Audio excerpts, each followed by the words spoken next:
Ibu semua. Eh, saya sebenarnya berada di sini bukan suatu kebetulan ya Bu. Iya. Jadi ketika Bu Mel itu ngumumin di grup bahwa nanti kan tanggal 20 Ibu jadi di Jakarta ya? Iya. Nah, Bu Mel itu mengatakan nanti Mbak I juga akan terima pengurapan Stronger Than Ever. Terus saya tuh gini dalam hati, loh bukannya Ibu itu mengurapi di Jogja ya? Iya. Kan saya di Jakarta, terus waktu saya posisi di Belitung di tempat kerja suami saya lagi WFH di sana. Saya kan posisi di Jakarta. Oh mungkin nanti Ibu akan mengurapi saya ketika di Jakarta. Tapi Ibu bilang lagi di grup itu bahwa hanya boleh di Jogja. Saat itu saya nggak ada kepikiran sama sekali untuk saya tuh pergi ke Jogja gitu. Hah? Kan nggak ada rencana pergi ke Jogja gitu. Terus ya udah saya juga masih belum mengimani gitu ya. Tapi ketika saya doa malam itu kok hati ini kayak menurut saya pergi ke Jogja terus gitu. Udah terus selama seminggu. Akhirnya waktu itu saya sekalian minta doa untuk suami ya Bu ya. Iya. Itu langsung oh ya saya memang firmly harus pergi ke Jogja. Jadi saya langsung saat itu juga di tiket dan kita bisa ada di sini. Nah, sebenarnya saya bukan suatu kebetulan sih saya bisa kenal dengan Bu Meli. Kenal dari Pak D saya, ya Pak Edi. Nah, waktu itu saya tuh punya kerinduan yang sangat besar ya Bapak Ibu bahwa saya memang sering dilayani oleh Pak D saya sendiri. Cuman kan beda jenis ya, terus saya doa gitu sama Tuhan, saya tuh pengen banget dilayani sama yang perempuan gitu. Saya tuh doa itu udah agak lama gitu. Terus secara nggak sengaja itu waktu habis doain Mbak Luki dan Mbak Luki itu Pak D tuh nelfon saya, Ayu kayak kamu tuh harus didoain sama siapa Bu Meli gitu. Siapa itu Pak D saya gitu kan. Nah, ya ada teman ini ya teman pelayanan gitu Pak D gitu. Terus boleh Pak ini si Luki juga habis didoain gini. Oh ya udah saat itu langsung doa ke Bu Meli gitu. Saya langsung gini waktu doa itu juga ya Tuhan ini saya semakin Bu Meli itu bagi saya tuh apa bukan hanya sekedar ibu pembimbing, ibu rohani, tapi bener-bener bisa menjadi seperti kayak sahabat juga. Saya sering curhat ya Bu. Saya sering banget curhat, sering minta doa dan apa yang didoakan itu tepat gitu terjadi dalam hidup saya. Makanya saya tadi juga ngobrol sama Mbak Luki juga kan. Iya ya setelah didoain sama Bu Meli itu rasanya tuh tenang banget ya, tenang, beda gitu. Nah jadi saya tuh kayak itu saya semakin merasakan kebaikan Tuhan.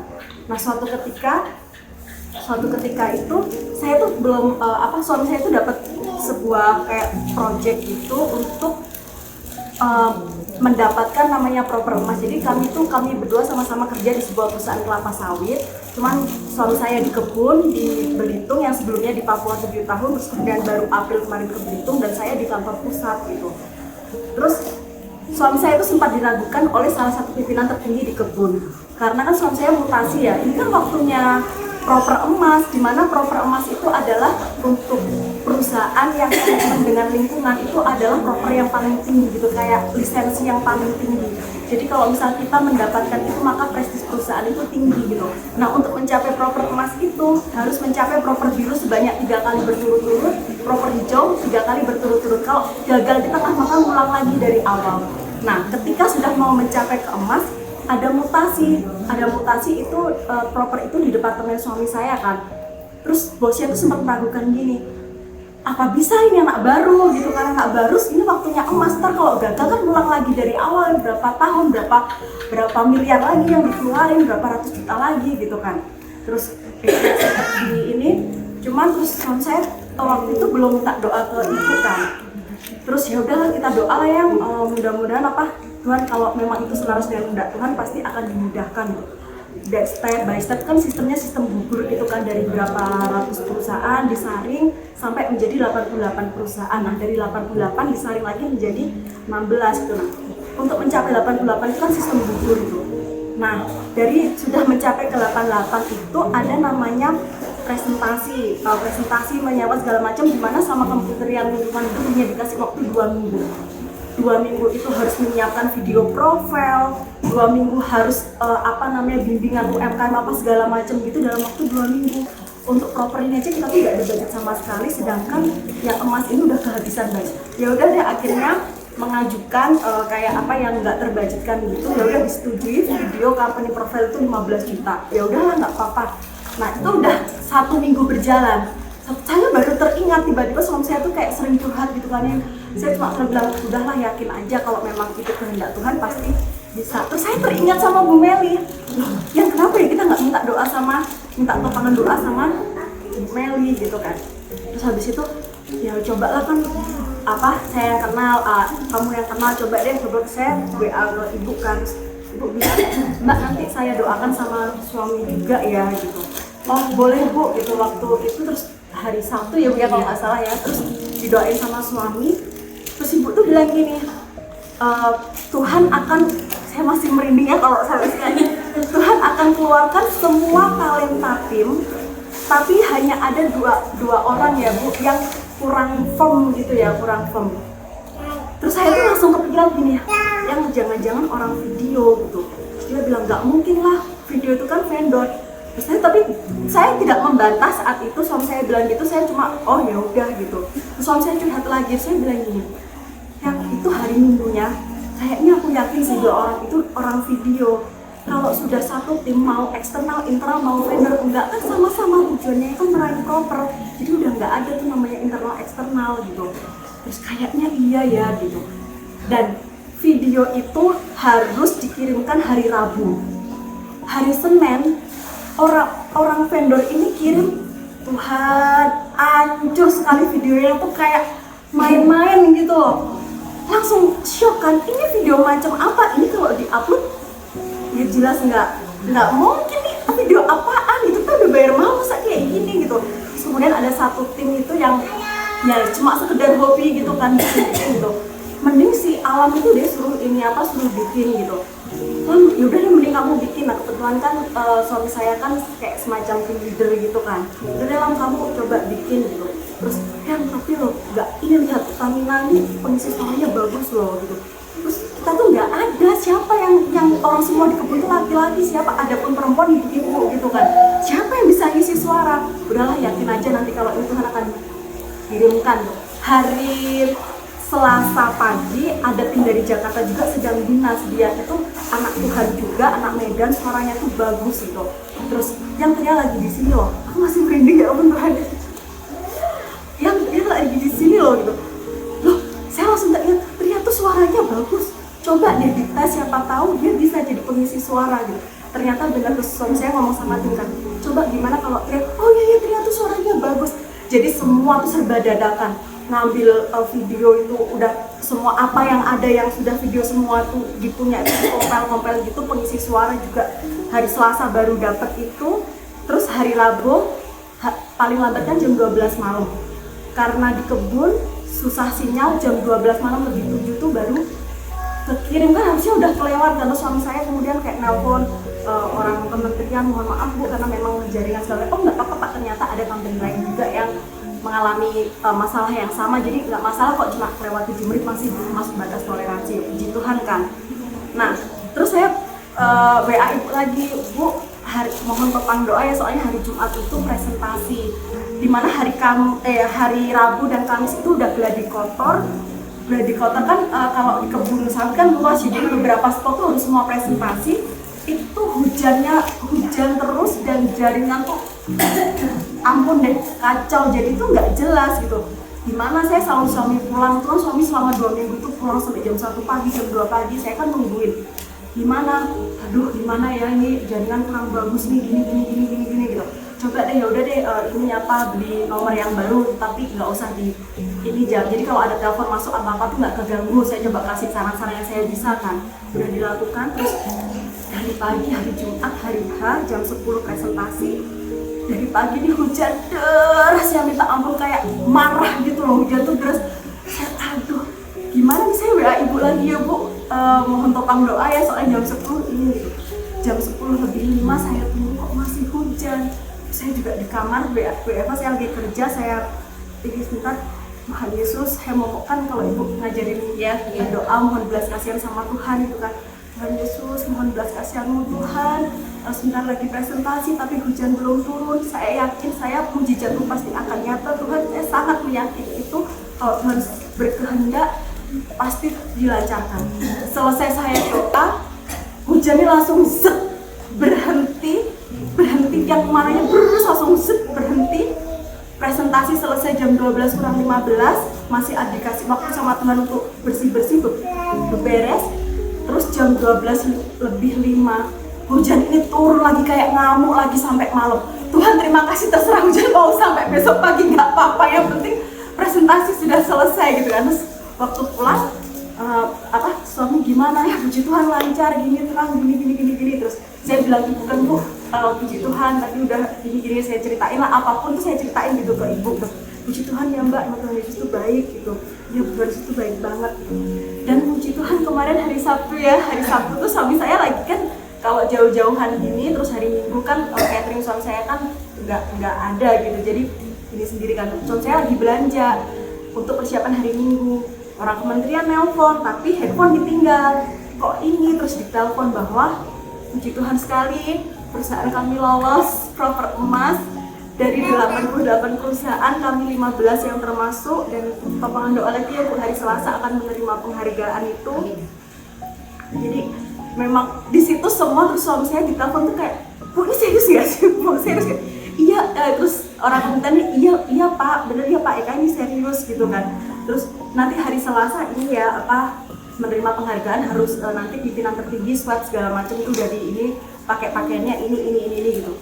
Suami saya ngumumin di grup, telepon sama pimpinan tertinggi di kebun, terus semua tuh gemeter Bu, satu kebun itu gemeter, masih gemeter gitu. Ini beneran kita dapat, serius nih kita dapat, di mana perusahaan yang lain tuh 2 kali nyoba baru berhasil gitu, di emas ini baru.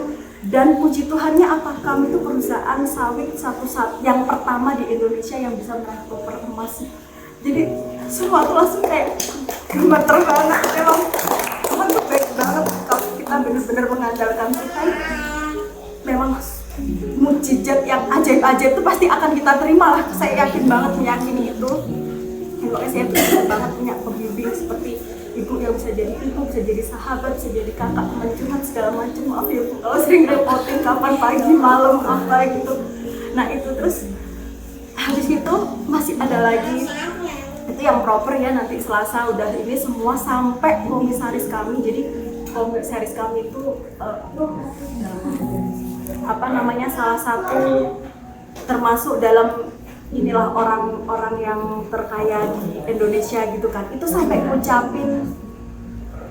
bisa ngucapin ke tim bahwa kayak say thank you gitu. Dimana ini kan orang yang punya perusahaan, orang tertinggi, sampai ke level bawah itu sampai ngucapin say thank you, itu kayak sudah apresiasi juga ya. Itu aja kalau itu manusia, apalagi kalau Tuhan gitu, yang ini kan lebih luar biasa lagi. Nah terus kemudian itu yang dialami oleh suami saya ya, yang mujizat yang dialami oleh tim suami saya. Terus tadi pagi pas saya di bandara lagi check-in, tiba-tiba teman saya tuh lagi mau ke Jogja. Iya, saya bilang gitu. Terus, ini aku lagi di Jakarta, bukannya kamu di Serang gitu. Enggak. Puji Tuhan, teman saya ini yang saya mintain tolong untuk beli tiket. Waktu itu kan sempat error ya, jadi Jakarta Belitung, saya pulang ke Jakarta tuh 29 November. Saya tiket dibeliin teman saya itu, tapi dia ngajak ketemu gitu. Ketemu dulu lah, gini kan udah lama, udah 5 tahun lah kan nggak ketemu. Tapi ketika saya mau mengiyakan, kayak dalam hati saya gini, enggak. Terus, kenapa ya? Kok enggak gitu.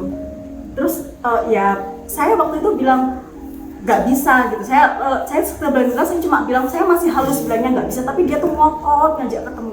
Tapi saya langsung akhirnya tegasin enggak gitu. Terus sebenarnya kalau secara, apalagi kita orang Jawa ya, kok kowe iki orang duwe sungkan ya kan, tiket dibeliin dia tapi saya nggak mau ketemu sama dia gitu. Kok kowe iki orang duwe sungkan, tapi saya orangnya sebenarnya sungkanan ya. Tapi saat itu nggak tahu, saya tanpa sungkan, tanpa apapun, tanpa beban, saya bilang nggak mau ketemu gitu. Ternyata tadi pagi dia tuh WA saya gini, aku lagi sakit apa? Chatnya saya kirim ke ibu kan ya, sakit apa? COVID. Saya langsung gini, hah serius? Kamu di rumah sakit? Enggak, di Wisma Atlet. Saya nggak percaya, masih saya video call langsung bener dia pakai gelang COVID, dia di Wisma Atlet. Terus kamu positif tanggal berapa? Tanggal 3. tanggal 29, 30 dia ngajak ketemu, langsung Tuhan tuh bilang enggak, saya langsung bilang nggak bisa, saya masih lembek-lembek, tetap mau ngajak ketemu, saya langsung bilang enggaknya itu langsung besar, enggak. Dan ternyata tanggal dia positif COVID. Saya nggak bisa bayangkan kalau saat itu saya ketemu sama dia kayak apa gitu tuh. Saya langsung waktu check in saya tuh masih gemeter gitu. Tuhan, terima kasih sekali lagi. Jadi saya di pesawat melihat awan-awan, apa nanti itu awan-awan permai yang Tuhan jemput kami itu kayak gini ya, atau lebih indah atau apa gitu. Saya sumpah, Tuhan terima kasih. Saya cuma nggak bisa nutut apa lagi. Bilang terima kasih. Apalagi akhir tahun tuh saya biasanya kan saya orangnya terplanning itu selalu ini pencapaian saya ini nanti tengah berapa bulan kok ini belum tercapai, oh ya saya harus ngelakuin ini lagi. Tapi ketika saya berdoa apa yang harus saya capai di 2021, Tuhan tetap konsisten katakan thy will be done. Wah, saya jadilah kan saya nggak bisa ngomong. Tuhan kasih aku nggak boleh punya harapan di 2001, saya sempat gitu, tapi tetap jadilah semuanya itu sesuai dengan kehendakmu. Saya bilang oh ya kalau sesuai kehendak Bapa apapun itu pasti akan jadi. Buktinya suami saya kayak beberapa bulan ini saya dikasih mujizat terus tuh emang kurang gitu, kayak iya ya saya terlalu rakus kalau saya ada keinginan ini itu, makanya 2021 saya bertekad bahwa jadi sesuai dengan kehendak Bapa, apa yang mau Bapak suruh ke saya untuk berusaha taat, karena memang keajaiban yang di luar manusia menurut saya nggak mungkin itu mungkin banget gitu. Makanya saya sangat bersyukur ketika saya kenal ibu tuh saya merasa lebih disayang gitu sama Tuhan, itu kayak nyata banget gitu loh, nyata banget. Terus waktu saya minta doa hari Jumat, Bu, hari ini post-rank itu adalah penilaian. Jadi kita selama 1 tahun itu dinilai, semua atasan itu akan ini anak buahnya ya, bahwa anak buahku tuh lebih bagus, bakal ada seperti itu untuk promosi kenaikan gaji itu tergantung hasil post-rank itu. Nah 1 hari sebelum post-rank saya melakukan kesalahan besar, jadi kan sempat kayak aduh gimana ya udahlah. Terus ibu belum berdoa tapi langsung iya saya waktu chat kan Kudus ngomong gitu langsung langsung Mbak saya ini belum berdoa tapi Roh Kudus bilang tenang, yakin, diam, tenang, yakin, itulah letak kekuatanmu. Terus emang Mbak lagi lagi ngalamin sesuatu, lagi bingung gitu ya.